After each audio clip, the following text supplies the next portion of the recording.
তো hello' guys welcome back to my YouTube channel নতুন এটা ভিডিঅ'লৈ সকলো গাইজ স্বাগত জনাইছোঁ তো আছাম পুলিচৰ ইণ্টাৰভিউ ডেট ফিক্স হৈছে তো 2 অক্টোবৰ পৰা ইণ্টাৰভিউ ষ্টাৰ্ট হ'ব তো ডক্টৰ হেমন্ত বিশ্ব শৰ্মা ছাৰে কৈছে আৰু তোমালোকৰ ভিডিঅ' ক্লিপটো লগাই দিম তোমালোকে ভিডিঅ'টো শেষলৈ চাবলৈ নাপাহৰিবা যদি নতুনকৈ মোৰ ভিডিঅ'বোৰ চাইছে চেনেলটো প্লিজ ছাবস্ক্ৰাইব কৰি থৈ দিবা আৰু অতি সোনকালে 2000 ফেমিলি হ'বলৈ গৈ আছে আৰু এইখিনি বিশ্বাস আছে যে তোমালোকে এইখিনি ছাপোৰ্ট কৰিবা বুলি আৰু তোমালোকৰ আছাম পুলিচৰ কাৰ কিমান ৰানিং টাইমিং লাগিছে তাতে কমেণ্ট ছেকশ্যনত কমেণ্ট কৰি জনাব নাপাহৰিব আৰু ভিডিঅ' ক্লিপটো লগাই দিছোঁ চাই থাকিব 2 অক্টোবৰৰ পৰা পুলিচৰ দৌৰা আৰম্ভ হ'ব সেপ্টেম্বৰত এডিআৰই আৰম্ভ হ'ব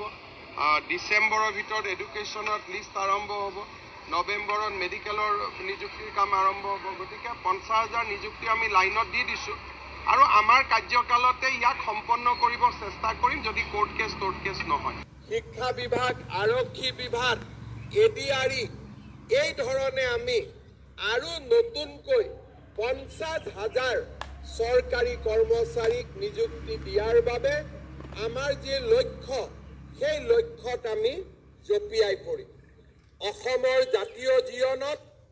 এনে সুন্দৰ 5টা বছৰ কেতিয়াও আমি দেখা পোৱা নাছিলোঁ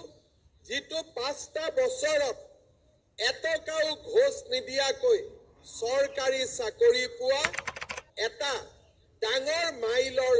খুঁটি আমি অসমৰ জাতীয় জীৱনত স্থাপন